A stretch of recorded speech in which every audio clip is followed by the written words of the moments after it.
Daf Yomi, Tractate Bava Metzia, page 72, B, with the words Moda Bishtar Shikosvo. Okay. In the case of a debtor who admits that he wrote a promissory note, this is Ravasi's statement. In the case of a debtor who admits that he wrote a promissory note, the creditor is not required to ratify it in court in order to collect the debt, and he can therefore use the document to collect the debt, even from lien property that he has sold. In the present case as well, the seller admits that he received the money. Therefore, the document of sale should enable the buyer to collect his money from lien property. Rava said to him, "Are these cases comparable?"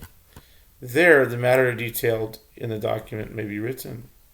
As it is a substantive matter. The document attests to true events, and it is therefore possible to use the promissory note to collect the debt. But here, the matter detailed in the document may not be written, as the entire sale was not genuine, since it was done against the will of the seller. Consequently, this document is completely invalid, and it cannot be used to collect from liened property. Metzia sat and stated this halacha. Ravina said to Metzia, "But if Rava's answer is accepted, then with regard to that which Rabbi Yochanan said concerning an antedated loan document, that there is a rabbinic decree invalidating the document lest he collect from the first date, let us say that there is a better rationale.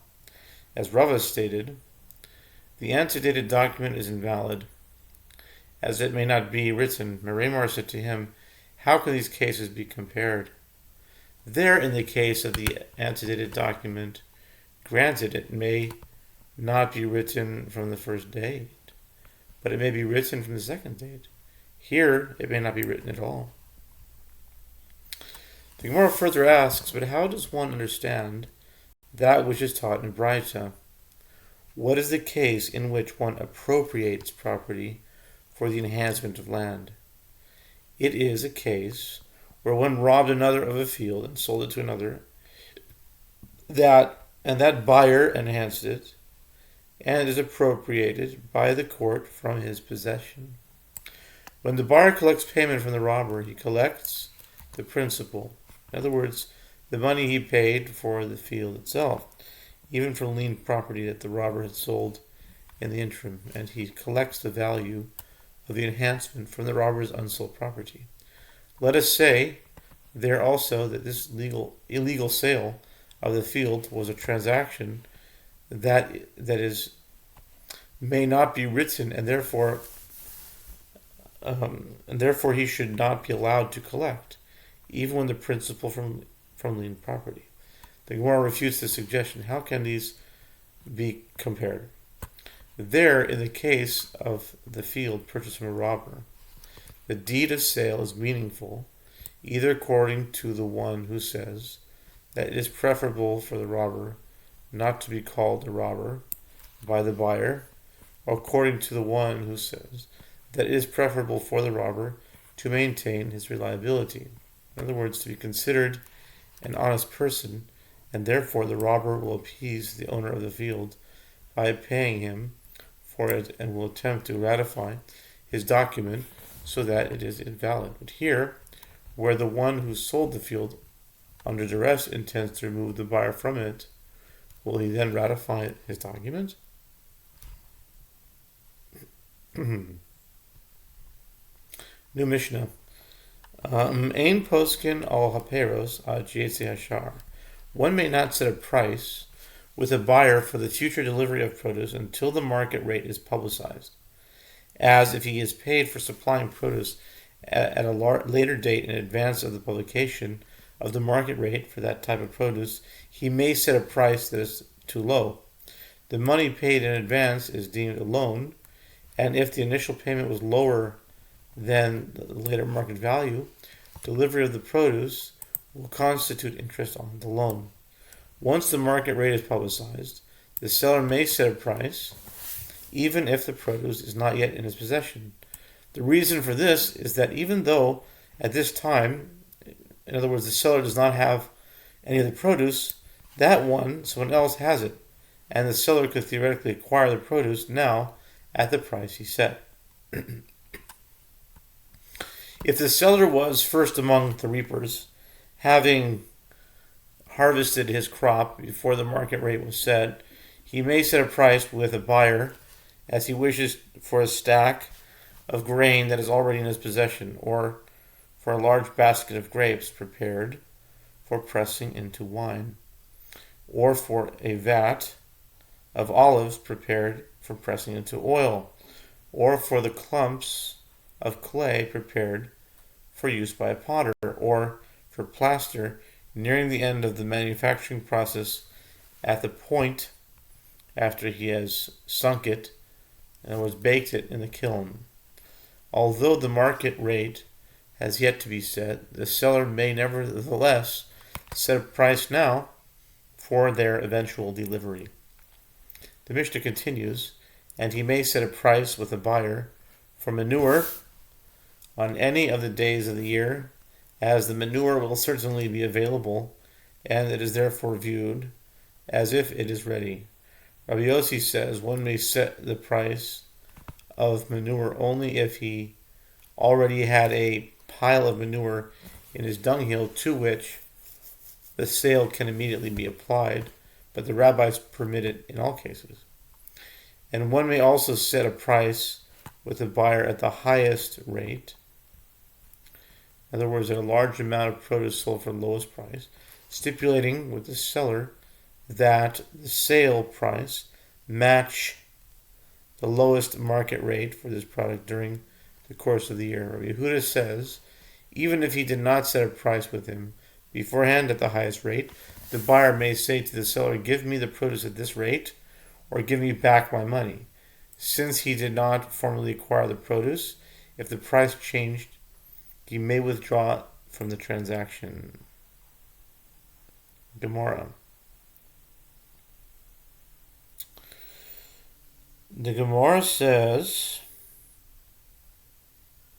Rav Asi says, in the name of Yochanan, one may not set a price for the future delivery of produce at the current market rate because the market is not sufficiently stable.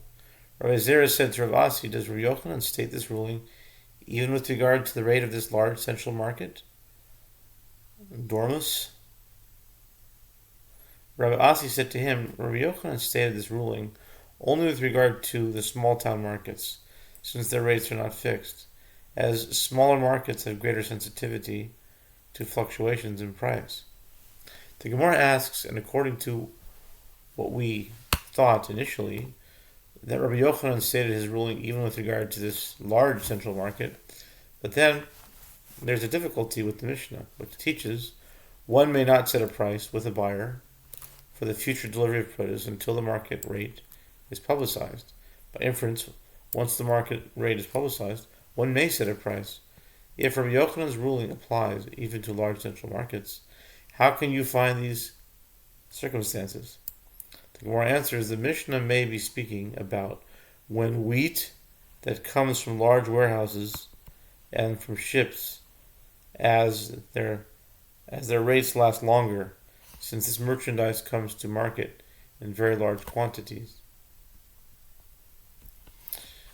The sages taught one may not set a price with a buyer for the future delivery of produce until the market rate is publicized.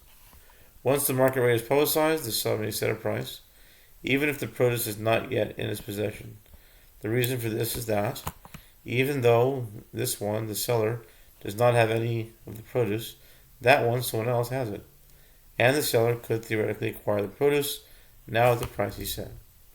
If the new grain was selling at the rate of 4 seah and 4 selah, and for the old grain was selling for 3, one may not set the price according to the price of the new grain until the market rate is publicized, both for the new and for the old grain. By the time payment is made, the new grain will not be entirely new, and the price will be the same as that of the old grain. Similarly, if the produce sold by the gleaners who gather wheat from various fields, the quality of which is low, is selling at the rate of 4 seah of wheat for a selah, and that of every other person is selling at the rate of 3 seah of wheat for a selah, one may not set a price at the gleaner's rate until the market rate is publicized both for wheat sold by a gleaner and for wheat sold by an ordinary seller. Rav Nachman said, one may set a price for gleaners to deliver produce in the future at the gleaner's rate. Rava said to Rav Nachman, what is different about a gleaner who you hold can immediately set his price at the gleaner's rate, as if he has no produce, he can borrow it from another gleaner, and therefore it is viewed as though it were in his possession. A homeowner as well should be able to set a price at the gleaner's rate, as if he has no grain, he can borrow from a gleaner. Rav Nachman said to him, it is degrading for a homeowner to borrow from a gleaner. Consequently, there is no need to establish a market rate for ordinary sellers. And if you wish, say instead, one who gives money to a homeowner to buy his grain gives the money in return for quality produce, and he does not want the inferior produce the homeowner could borrow from gleaners. Rav Sheshet said that Rav Huna says, one may not borrow produce based on the market rate, meaning that one may not purchase produce on credit with an agreement to pay for it later at the future market price. This is actually the opposite of Rav Papa. Rav Sheshet, Rav Papa used to do this, even though, as we learned on 65, even though there is grain sold at this price in another location. Rav Yosef Bar Chama said to Rav Sheshet, and some say it was Rav Yossi Bar Abba who said to Rav Sheshet, and did Rav Huna say this? But didn't it occur that the sages asked Rav Huna, with regard to those students of Torah who borrow food in the month of Tishrei and pay for it in Tevet at the rate in effect then, is this permitted or prohibited? Rav Huna said to them, there is wheat in the town called Hini, and there is wheat in the town called Chili. And if the students want, they can buy wheat there and pay the lender immediately. And since they can pay at any time, it is permitted. The Gemara answers, initially Rav Huna thought that one may not borrow produce in this manner. But when he heard that Rabbi Shmuel Bar Chiya says, that Rabbi Elazar says, one may borrow produce in this manner, he retracted his previously stated opinion, and he also said that one may borrow produce in this manner. The sages taught with regard to one who transports a package of goods from one place where he bought it inexpensively to another place where the price is higher in order to sell it at a profit. And another found him on the way and said to him, give me the package, and I will pay you in the manner that they pay you in that place which you are going.